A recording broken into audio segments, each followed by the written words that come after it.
네, 안녕하십니까. 이미지 처리 및 분석 제12강에 오신 것을 환영합니다. 이번 챕터에서는 이미지 처리뿐만 아니고 신호 처리 전반에 많이 활용되고 있는 웨이블릿 변환에 대해서 이론적인 내용을 먼저 말씀을 드리고, 그 중에서도 이미지 처리에 있어서 웨이블릿 변환 같은 것들이 어떤 식으로 이용될 수 있는지에서 간략한 사례를 소개하면서 강의를 해보도록 하겠습니다. 이 웨이블렛 변환을 먼저 이해하시기 전에 프리의 변환에 대해서 다시 한번 복습을 하고 오시면 훨씬 더 깊은 이해를 하실 수 있을 것으로 생각합니다. 자세한 수학적인 유도와 방정식에 대한 설명은 강의 노트에 자세하게 적어놨기 때문에 그 부분을 좀 참고해 주시면 더욱 좋을 것 같습니다. 우리가 웨이블릿 변환을 함에 있어서 먼저 프리의 변환을 어느 정도는 이해를 하고 갈 필요가 있습니다. 신호 처리, 이미지 처리 같이 이제 뭔가 디스크리트한 그런 시그널들을 우리가 처리하는 데 있어서 기본적으로 많은 사람들은 프리의 변환부터 시작을 하게 되죠. 특히나 시간축에 있어서 어떤 시그널이 변하고 있을 때 그런 시그널에서 특징을 잡아내기 위해서, 주파수 성분을 잡아내기 위해서 이런 이산 프리의 트랜스폼을 우리가 많이 합니다.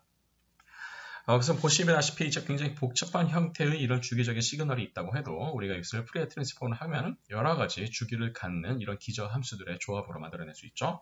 물론 이런 기저 함수들이 얼마큼 기여를 했는지는 앞에 이런 앰플리튜드들을 우리가 어느 만큼 곱해서 선형결합을 하느냐에 따라서 우리가 어떠한 주기적인 신호라도 이렇게 프리의 트랜스폼을 해서 이렇게 다양한 주기를 갖는 기저 함수들로 우리가 모두 분해를 할 수가 있습니다. 다만 이런 식으로 시그널을 분해를 할 때 몇 가지 재미있는 현상들이 있습니다. 예를 들어서 이제 왼쪽에 있는 사례를 한번 보도록 하겠습니다. 자, 이제 이런 시그널이 있고 이런 시그널이 있습니다. 두 시그널은 눈으로 보기에도 완전히 다른 시그널로 보이죠. X축은 시간축이고요. Y축은 어떤 신호의 강도라고 생각하시면 되겠습니다. 혹은 신호의 변동폭이라고 생각하시면 되겠습니다. 보시다시피 이 신호와 아래 신호, 위 신호와 아래 신호는 전혀 다른 신호로 보입니다만 이 두 신호를 1차원 프리의 트랜스폼을 하면 보시다시피 굉장히 비슷한 형태의 프리의 트랜스폼된 이런 현상들이 나옵니다. 여기서의 X축은 프리퀀시가 될 것이고 Y축은 앰플리튜드나 얘네들의 기여할 수 있는 코에피션트가 되겠죠. 그래서 이렇게 서로 다른 형태의 원본 시그널도 프리의 트랜스폼을 했을 때 오로지 주기의 이런 기여도로만 표시가 되기 때문에 이런 현상들을 우리가 shift invariance, 즉 이동에 대한 불변 현상이라고 합니다. 따라서 이 신호와 이 신호를 우리가 프리의 트랜스폼만으로 구분하는 것은 어렵다라는 것을 우리가 여기서 알 수 있죠. 그래서 이런 절대값만 가지고 있는 신호뿐만 아니고 위상에 대한 신호까지 우리가 알아둘 필요가 있고, 그 위상 신호를 우리가 적절한 수학적으로 역변환을 통해서 정확하게 이 두 신호를 구분해낼 수는 있습니다. 다만 그렇게 하기에는 굉장히 번거로워지죠. 그래서 어떤 신호와 이 신호와 특정한 신호가 오로지 프리의 트랜스폼만으로 구분이 되지 않기 때문에 이런 신호들을 우리가 쪼개서 볼 필요가 있겠죠. 그래서 전체 타이밍 시그널에 대한 게 아니고 보시다시피 이제 얘네들은 같은 프리퀀시라 그래도 어느 시점에서 얼만큼의 프리퀀시에 대한 컨트리뷰션들이 나오고 있는지가 달라지고 있기 때문에 타임 윈도우를 조금씩 쪼개가면서 이것을 볼 수 있는 방법들을 생각할 수 있을 겁니다. 그렇죠? 그런 방법들을 이제 우리가 어떤 방법이라고 부르냐면 Short Time Fourier Transform라고 합니다. 그래서 이제 이것을 우리가 STFT라고 하죠. 그래서 STFT는 일종의 프리에 트랜스폼을 컨볼루션 시키는 수학적인 장치라고 생각하시면 되겠습니다. 여기 맨 위에 보이는 이 그래프가 원본 시그널입니다. 그래서 X축은 시간이 되겠고 Y축은 어떤 신호의 강도가 되겠죠. 그래서 이런 FT라는 원본 시그널이 있을 때 이 원본 시그널에 오버랩을 할 수 있는 어떤 특정한 종류의 이런 윈도우 펑션을 이제 우리가 설계를 합니다. 그 펑션을 우리가 오메가 t 빼기 타우라고 보겠습니다. 여기서 타우는 원점에서부터 얼마큼 이동했는지를 표시하는 그런 쉬프트로 되겠습니다. 그래서 이런 쉬프트를 가지고 있는 타우, 그 다음에 이런 오버랩 할 수 있는 윈도우 펑션의 폭이 있을 겁니다. 그런 폭들을 우리가 델타 t라고 놓을 수 있을 겁니다. 그래서 가우시안 같으면 이제 가우시안의 어떤 익스포넨셜 함수의 스탠더드 데비에이션 역할을 하는 부분이 바로 이러한 시간 폭을 나타내주는 함수가 되겠죠. 그래서 원본 함수와 이런 윈도우 펑션의 합성곱, 즉 컨볼루션을 해준 것을 우리가 STFT라고 합니다. 즉 프리에 트랜스폼과 STFT의 가장 큰 차이점은 원본 함수에다가 윈도우 펑션을 컨볼루션 한 것 자체를 우리가 트랜스폼을 한 것을 이제 우리가 STFT라고 하는 겁니다. 그에 따라서 이제 우리가 STFT를 다루는 데 있어서는 이 델타 T를 어떻게 조절할 것이냐가 결국 관건이 되겠죠. 그러니까 우리가 쉽게 생각할 수 있는 것은 예를 들어서 어떤 부분에서 어떤 시점에서 어떠한 변화가 있는지를 우리가 알아내기 위해서는 이 시간의 폭을 조절할 필요가 있겠죠. 그렇죠? 시간의 폭이 만약에 굉장히 무한이다. 그러면 사실상 이거는 그냥 1이나 마찬가지가 되는 거죠. 왜냐하면 원본함수가 되는 거니까. 그렇게 원본함수가 될 경우에는 우리가 굉장히 다양한 주파수 성분을 뽑아낼 수는 있을 겁니다. 다만 그런 주파수 성분이 어디에서 바뀌었는지는 우리가 알 수가 없죠. 반대로 얘기하자 그러면 이 시간의 폭을 줄이면 줄일수록 이 주파수 성분이 정확하게 어느 시점에서 변화했는지를 알 수 있을 겁니다. 다만 이 윈도우 폭이 줄어들면 줄어들수록 그 윈도우 폭에서 감지해낼 수 있는 시그널의 종류는 줄어들기 때문에 이제 주파수 성분이 많이 죽게 되겠죠. 즉 윈도우의 이 폭과 그 다음에 윈도우 폭을 줄임으로써 얻을 수 있는 위치에 대한 정확도와 윈도우 폭을 줄임으로써 동시에 잃어버리는 주파수 성분의 디테일한 정보들은 결국은 트레이드 오프 관계에 있는 겁니다. 그래서 윈도우 펑션의 이 타임, 이 폭, 이거 타임 언서튼티라고 우리가 본다면 이런 타임 언서튼티를 우리가 줄이면 줄일수록 어떤 특정한 사건이 일어난 시점에 대한 정확도는 올라갈 수 있겠지만 그 특정한 사건이 있었던 시점에서 정확하게 어떤 성분들이 컨트리뷰션을 했는지는 우리가 알 수가 없다라는 부분이 되겠죠. 우리가 물리학에서 얘기하는 하이젠베르그의 불확정성의 원리, 즉 uncertainty principle과 굉장히 유사한 부분이죠. 물리학에서 얘기하고 특히 양자역학에서 얘기하고 있는 uncertainty principle은 운동량과 포지션의 uncertainty는 둘 다 감소시킬 수가 없다는 게 문제죠. 그래서 uncertainty principle에 따르면 운동량에 대한 정확도가 올라가면 올라갈수록 위치에 대한 정확도는 떨어질 수밖에 없고 반대로 위치에 대한 정확도가 올라가면 운동량에 대한 정확도는 떨어질 수밖에 없다는 겁니다. 결국 STFT에서도 말하는 것은 똑같은 uncertainty principle이라고 볼 수 있겠습니다. 어떤 사건이 일어난 시점에 대한 uncertainty가 줄어들면 줄어들수록 그 사건에서 다루고 있었던 frequency 디테일에 대한 uncertainty는 높아질 수밖에 없고 어떤 사건에 일어났던 그 시점에 대한 uncertainty가 이번에 반대로 늘어나면 즉 불확실성이 점점 늘어나면 다만 그 불확실성이 늘어남으로 인해서 얻는 이득은 그 이벤트에 관여한 주 성분들, 프리퀀시 성분들의 디테일한 정보들이 더 많아진다는 것이 되겠죠. 따라서 두 개 다 우리가 언서테인티를 줄일 수는 없기 때문에 단순히 STFT만 가지고서 어떤 시그널을 분석하기는 쉽지가 않다는 것을 우리가 아실 수 있을 겁니다. 결국 이 프리퀀시에 대한 언서테인티는 우리가 델타 오메가라고 부르고요. 타임에 대한 언서테인티는 우리가 델타 T라고 부른다면 결국 이 두 가지의 곱은 항상 1보다 크거나 같을 수밖에 없기 때문에 모두를 만족시키는 방법은 오로지 이 프리에 트랜스폼만으로는 하기가 어렵다라는 것이죠. 자, 이것을 커버하기 위해서 이제 웨이블렛 트랜스폼이라는 방법론이 나오게 되는 겁니다. 보통 프리에 트랜스폼에서는 기저함수로 그냥 사인 함수를 쓰죠. 혹은 코사인 함수를 씁니다. 즉 주기가 정해져 있고 앰플리튜드가 있으면 그네들은 계속 무한히 똑같은 주기와 똑같은 앰플리튜드를 갖는 그런 기저함수를 쓸 겁니다. 그런데 웨이블렛 펑션에서는 그 주기가 어느 정도는 있지만 앰플리튜드가 바뀝니다. 시간에 따라서 이렇게 바뀌어요. 그래서 보통 이제 이런 인벨롭 펑션, 퍼락선이라고 하죠. 이런 인벨롭 펑션들이 이렇게 가우시안 타입으로 가지고 있는 경우도 있고 어쨌든 간에 올라갔다가 내려갑니다. 그리고 걔네들의 평균값은 0이 되고요. 그 0에서 시작했다가 좀 올라갔다가 다시 0으로 끝나는 그런 전형적인 특징을 가지고 있는 이런 웨이블렛 펑션, 패킷이랑 마찬가지죠. 이런 웨이블렛 펑션을 도입해서 이 웨이블렛 펑션의 쉬프트와 웨이블렛 펑션의 프리퀀시를 가지고서 우리가 이 웨이블렛 펑션의 정보를 뽑아냅니다. 시그널에서의 정보를 뽑아낼 수가 있습니다. 자, 이런 정보를 우리가 뽑아낼 때 아까도 말씀드렸던 것처럼 이 웨이블렛 펑션이 시작하는 지점, 즉 쉬프트가 얼마나 되는지에 대한 타우 값, 그리고 이 웨이블렛 펑션이 얼마나 많은 큰 주기를 가지고 있는지를 이제 우리가 이 두 가지를 변수 삼아서 이 웨이블렛 펑션을 조절을 합니다. 예를 들어서 웨이블렛 펑션은 일종의 스프링으로 본다면 스프링은 압축한다. 그럼 이제 컴프레션이 되겠죠. 그래서 실제로 그 과정을 우리가 컴프레싱이라고 그러는데 웨이블렛 펑션에서 컴프레싱을 한다는 것은 웨이블렛 펑션 자체에 내재되어 있는 피리오디시티를 줄이겠다는 얘기가 되겠습니다. 그래서 이런 경우는 보시다시피 하이 프리퀀시가 되죠. 그러면은 이제 이런 스케일들은 커버할 수 있는 스케일이 줄어들죠. 그래서 우리가 로우 스케일 혹은 스몰 스케일이라고 합니다. 당연히 더 좁은 공간에서 더 많이 진동을 하고 있기 때문에 훨씬 빠르게 바뀌고 있는 시그널들에 대해서 대응을 할 수가 있는 거죠. 오버랩을 했을 때, 즉 컨볼루션을 했을 때, 즉 하이 프리퀀시 시그널에 대해서 이런 스몰 스케일, 즉 컴프레스드 웨이블렛 펑션들이 더 잘 대응을 할 수 있고요. 반면 보시다시피 이제 스프링을 약간 늘렸다 생각하시면 뭔가 된가요? 스트레칭이 되죠. 그래서 이렇게 스트레칭이 된 웨이블렛을 우리가 스트레치드 웨이블렛이라고 그러고, 이런 스트레치드 웨이블렛은 보시다시피 주기가 늘어나 있는 상황입니다. 따라서 주기가 늘어나 있기 때문에 이 주기보다 더 작은 주기를 가지고 있는, 즉 더 하이 프리퀀시를 가지고 있었던 원본 시그널들은 요 진동폭에 묻혀버리게 되겠죠. 즉 코러싱이 돼버리는 겁니다. 그래서 이렇게 스케일이 늘어났기 때문에 우리가 이것을 하이 스케일 혹은 라지 스케일이라고 그러고, 보시다시피 스케일이 늘어나면서 얘네들이 감당할 수 있는 프리퀀시들은 줄어들었기 때문에 당연히 로우 프리퀀시 시그널에 대해서 더 잘 대응될 수 있습니다. 그래서 뭔가 거시적으로 변하는 현상들에 대해서는 이런 라지 스케일에 대응할 수 있는 스트레칭 웨이블렛 펑션이 잘 대응할 수 있고요. 굉장히 짧은 시간 동안 확확 바뀌는 이렇게 빠르게 높은 프리퀀시를 가지고 바뀌고 있는 시그널들에 대해서는 컴프레스드 웨이블렛 펑션이 잘 대응할 수 있겠죠.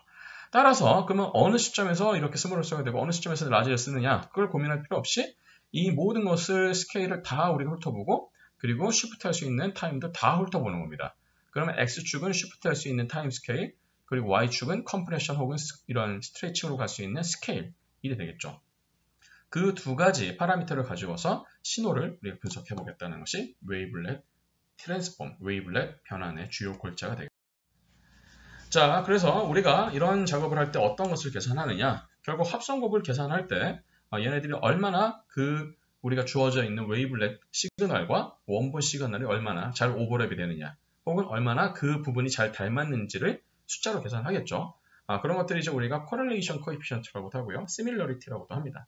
예를 들어서 이런 형태의 웨이블렛이 있을 때 웨이블렛이 원점에서부터 요만큼의 쉬프트를 했죠. 그랬을 때 이제 요 쉬프트가 된 영역에서의 요 시그널들과 오버랩이 얼마나 됐는지를 계산하면 그 값이 나오게 됩니다. 그 값이 예를 들어서 여기서는 0.0004가 나왔다 칩시다. 자, 그런 다음에 이것을 다시 한번 쉬프트를 합니다.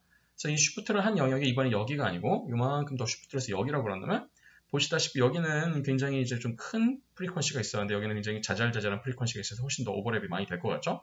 실제로 그 값을 우리가 correlation 계산을 해보면, 코에피션트를 계산을 해보면 쉬프트를 하기 전보다 쉬프트를 한 후 이후가 훨씬 더 큰 similarity 팩터를 가지고 있다는 것을 우리가 볼 수 있습니다. 즉 이렇게 쉬프트를 쭉 하면서 잘 닮은 부분은 correlation coefficient 값이 높게 나오고, 닮지 않은 부분은 correlation coefficient 값이 굉장히 낮게 나오게 되고. 그래서 예를 들면 이제 이렇게 쉬프트를 우리가 바꾸는 방법도 있겠고요. 이제 스케일을 바꾸는 방법도 있겠죠, 맞죠? 얘네들을 더 이렇게 쉬프트를 하는 방법과 그 다음에 얘네들의 이런 스케일을 늘리는 방법, 줄이는 방법을 가지고서 우리가 얘네들이 얼마나 많은 부분에서 겹치고 있는지를 계산할 수 있을 겁니다. 예를 들어서 이제 이렇게 됐을 부분에서 이렇게 됐을 부분에 지금 값이 나와 있지 않은데, 여기서는 지금 거의 겹치는 게 없었겠죠. 근데 여기서는 그나마 겹치는 게 많으니까 여기서는 약 0.0, 254 이런 값이 나올 것이고요. 자, 이렇게 됐을 경우에 비해서 이렇게 됐을 경우에는 보시다시피 훨씬 스트레칭이 많이 되면 될수록 그만큼 더 겹치는 게 많아지니까, 그렇죠? 많아지면 그만큼 더 코릴레이션 팩터도 더 높아지게 되겠죠. 그래서 쉬프팅과 이런 스트레칭, 스케일에 대해서 우리가 다 테스트를 해볼 수 있을 겁니다. 뭐에 대해서요? 주어진 원디멘셔널 시그널에 대해서 할 수 있다. 그래서 예를 들어서 이 동영상이 이제 그런 얘기를 하는 겁니다. 예를 들어서 이제 우리가 이런 시그마를 스케일링 팩터라고 합니다. 시그마가 커지면 커질수록 어떻게 될까요? 스트레칭이 되는 거죠. 그만큼 더 큰 주기를 가지게 될 테니까, 큰 주기를 가지게 된다는 것은 그것이 감당할 수 있는 프리퀀시는 낮아진다는 것이고, 똑같이 얘기한다면 시간에 대한 분해능은 더 낮아진다는 얘기가 되겠죠. 반대로 시그마 값이 작아지면 작아질수록 컴프레션이 되는 것이고요. 그것이 감당할 수 있는 프리퀀시 영역은 높아지게 될 것이고, 시간 분해능도 높아지게 되겠죠. 자, 이것이 이제 어떤 의미를 가는지 봅시다. 지금 여기 나와 있는 것이 이제 스케일링이 되겠고요. 그 다음에 요 축이 바로 이제 시간 축이 됩니다. 그래서 시간에 따라서 시간의 쉬프트를 쭉 해보고, 그 다음 스케일을 좀 늘려서 다시 쉬프트 쭉 하고 한 것이 이제 계속 누적이 됩니다. 자, 스케일링을 지금 쭉 해서 스캔을 하고 있죠. 스캔을 하면서 지금 코에피션트를 계산하고 있는 겁니다. 자, 점점 스케일이 업이 되고 있습니다. 그렇죠. 그래서 닮은 부분에서 굉장히 높은 값이 나오고, 닮지 않은 부분에서 굉장히 낮은 값이 나옵니다. 아까 말씀드렸던 것처럼 이 부분이 이제 스케일이 되는 거고, 이 부분이 타임 쉬프트가 되는 겁니다. 그래서 이런 값들을 다 모으고 나면 마지막으로 어떤 제일 큰 스케일에 대해서 값이 나오고 계산이 끝나게 되겠죠. 그래서 이러한 값들을 이제 우리가 투디멘셔널 매트릭스로 만들어내면 X축은 타임 베리언스가 되겠고요. Y축은 스케일이 되는, 그러니까 행으로 따졌을 때는 스케일이 행으로 되겠고, 열은 이제 타임 베리언스가 되는 그런 투디멘셔널 매트릭스가 나오게 될 겁니다. 각 매트릭스의 성분은 이 코에피션트 C 값이 되겠죠. 그러면 이제 예를 들면 이런 것들이 나올 수 있다 이런 거죠. 그래서 이제 우리가 그런 기초적인 역할을 할 수 있는 웨이블렛 펑션을 정의할 때는 결국은 이 K 값과 J 값이 중요하겠죠. K 값은 타임 쉬프트가 될 겁니다. 그렇죠? 여기서 원점에서부터 얼만큼 쉬프트를 했는지를 나타내주는 값이 될 것이고요. 이 J 값은 스케일링 팩터가 될 것입니다. J가 커지면 클수록 주기가 커지니까 더 거시적인 그런 어떤 비헤이비어를 감지할 수 있는 팩터가 되겠죠. 그렇죠? 그래서 우리가 웨이블렛 펑션은 결국 이런 코에피션트를 이런 스케일링 팩터와 타임 쉬프트에 대한 함수로 변환을 한 일종의 함수 변환입니다. 그래서 얘네들이 일종의 기저함수 역할을 하게 되겠고요. 이것이 원본 시그널이 되겠고 결국 이 J하고 K가 바뀜으로써 나오게 되는 이 투디멘셔널 데이터가 바로 매트릭스 형태의 데이터가 바로 우리가 웨이블렛 트랜스폼을 한 결과물이 되는 것입니다. 그래서 보시다시피 결국은 웨이블렛 트랜스폼은 그냥 STFT, 즉 Short Time Fourier 트랜스폼에 비해서 훨씬 더 어댑티브하게 이 시그널을 분석할 수 있다는 장점이 있습니다. 그래서 예를 들어가지고 스케일이 점점 커지면 커질수록 더 주파수는 더 작아지죠. 그렇죠? 왜냐하면 더 이제 넓은 영역을 커버하게 되니까. 더 넓은 영역을 커버하게 되면 로우 패스 필터가 되는 것이나 마찬가지겠죠. 그러한 경우에 대해서는 로우 패스 필터가 됐을 경우에, 특히 스케일이 커졌을 경우에는 시간 보내는 건 그만큼 줄어들게 되겠죠. 왜냐하면 그만큼 넓은 영역을 커버해야 되니까. 그렇죠? 다만 또 스케일이 작아지게 되면 이번에는 컴프레션이 되니까 프리퀀시는 올라가게 되고 시간 보내는도 올라가게 되겠죠. 그래서 모든 경우의 수에 대해서 대응할 수 있는 장점이 있는 겁니다. 그래서 타임에 대해서 그리고 프리퀀시에 대해서도 우리가 똑같이 좋은 분해능을 줄 수가 있게 되는 것이죠. 결국은 여기서 우리가 웨이블렛 트랜스폼을 쓸 때 그러면 어떤 웨이블렛 펑션을 쓸 것이냐, 그거는 여러 가지 종류가 있습니다. 그 나중에 제가 더 말씀드릴 기회가 있을 겁니다. 결국은 그래서 우리가 이런 웨이블렛 트랜스폼을 한다는 것은 다시 말하면 주파수 성분을 우리가 분해할 수 있다는 뜻이 되는 것이기도 하죠. 그래서 예를 들어 가지고 어떤 원본 시그널이 있을 때 그 원본 시그널에 이제 주파수 성분을 예를 들어서 거시적으로 바뀌는 애들, 즉 그 거시적으로 바뀌는 애들은 로우 프리퀀시 영역이 되겠죠. 그래서 그런 영역들은 이제 우리가 어프록시메이션이라고 부릅니다. A라고 부릅니다. 그리고 그러면 거시적인 그런 원래 성분에서 거시적으로 변하는 어프록시메이션을 빼고 난 나머지들을 이제 우리가 디테일이라고 그러고, 당연히 거시적인 그 저주파 영역에 빠졌으니까 나머지는 당연히 고주파 영역이 나오겠죠. 이런 고주파 영역이 나오는 요 단계를 일단은 디테일이라고 부르고요. 어프록시메이션을 다시 분해할 수도 있겠죠. 어프록시메이션을 다시 그 다음에 거시적인 거, 그리고 그 다음 나머지 디테일, 또 다시 나왔던 요 어프록시메이션을 또 분해할 수 있을 겁니다. 그래서 이렇게 iteratively 계속 approximate과 디테일러, approximation과 디테일러, approximation과 디테일러 순차적으로 우리가 분해할 수 있는 이러한 개념들을 멀티레벨 웨이블렛 디컴포지션, 웨이블렛 분해라고도 합니다. 그럼 어느 시점에서 멈출 것이냐? 이 디테일들에 충분히 정보가 다 이제 바뀌어서 담겨 있기 때문에 디테일의 정보가 더 이상 바뀌지 않는 그 단계에서는 세츄레이션이 됐다고 보고 더 이상 멀티레벨로 갈 필요가 없다고 우리가 판단할 수 있을 것입니다. 자, 그래서 이런 것들이 이제 바로 이런 멀티레벨 웨이블렛 디컴포지션을 하는 사례들이 되겠습니다.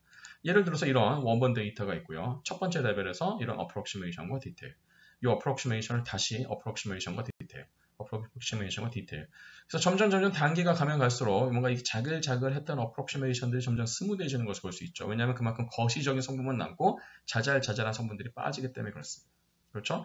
그래서 이렇게 원디멘셔널 시그널에 대해서는 이렇게 어프록시메이션과 이런 디테일들로 시그널들을 분리해서 각각의 레벨에서의 디테일들에 어떤 정보들이 담겨져 있는지를 보면서 원래 프리에 트랜스폼에서 잡아낼 수 없었던 정보들을 잡아낼 수가 있습니다.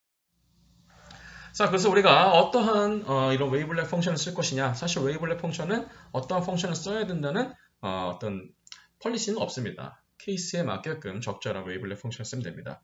지금으로부터 약 한 120년 전쯤에 처음으로 이런 웨이블렛 펑션에 대한 개념이 제시가 됐었고, 그것을 제시한 사람이 바로 하라는 사람이었죠. 하라라는 사람이었고, 이 하라라는 사람이 처음에 제시한 이런 펑션이 바로 하라 펑션입니다. 그래서 이게 디스크리트 웨이블렛 펑션 트랜스폼을 할 수 있는 이런 마더 펑션이 되겠죠.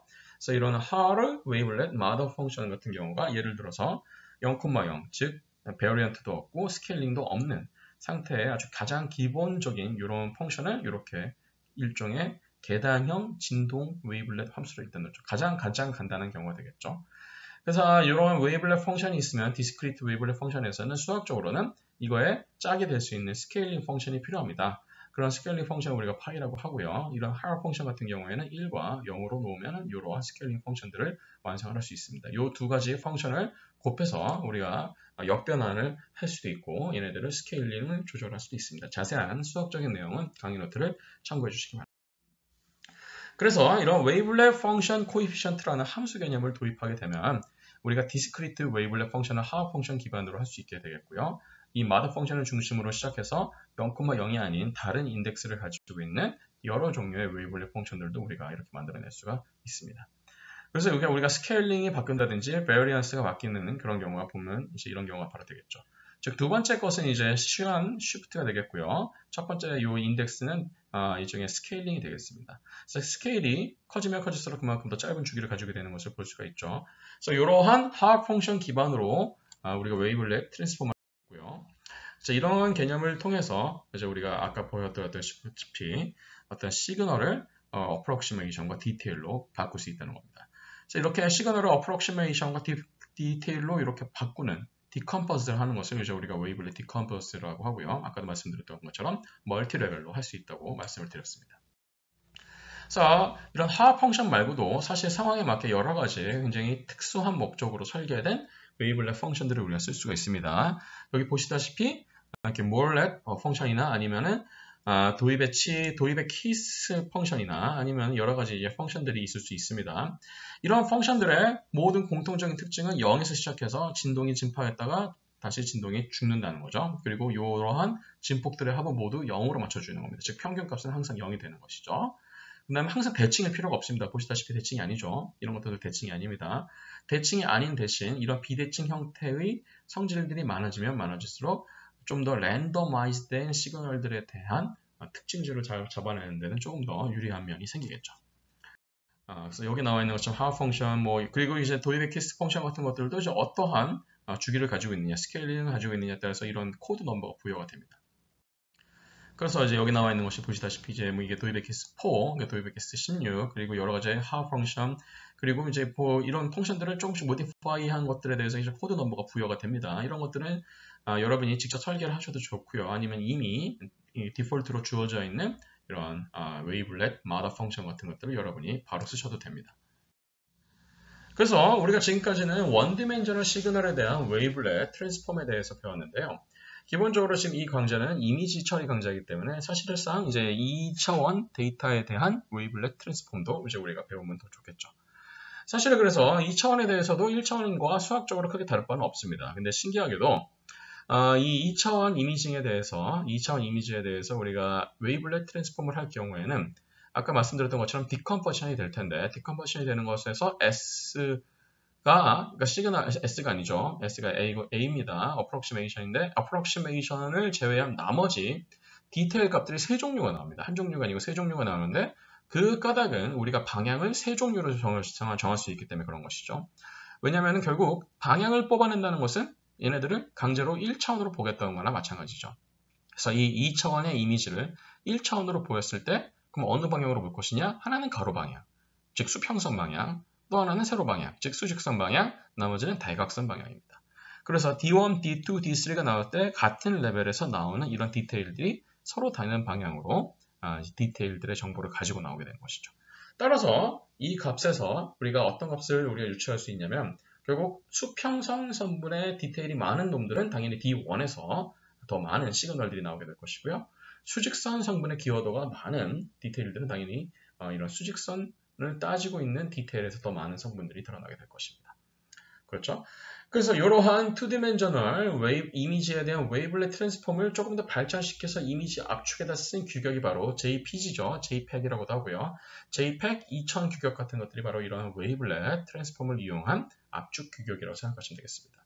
이미지를 예를 들어서 400x 400짜리 이미지를 200x 200으로 압축을 한다는 것은 다시 말하면은 원래 이제 이렇게 400x 400의 이미지를 반토막 내겠다는 거죠. 가로 반토막, 세로 반토막. 그러면 이미지의 양은 4분의 1로 줄고 그 중에 나머지 이런 정보량들 중에서 이런 정보량이 없어도 원래 이미지를 우리가 인간의 눈으로 구분하는 데는 큰 차이가 없을 것이기 때문에 압축했다는 일종의 효과가 있을 겁니다. 이건 마치 mp3 음악 파일 규격에서 원래의 그런 시그널들을 다 전달하지 않고서라도 일부 주파수, 그러니까 너무 높은 주파수나 너무 낮은 주파수의 성분을 다 죽이고 나머지 정보들만 압축을 해서 음악의 파일의 용량을 더 줄일 수 있는 mp3 규격과 굉장히 비슷한 개념의 그런 압축 개념이 되는 것이죠.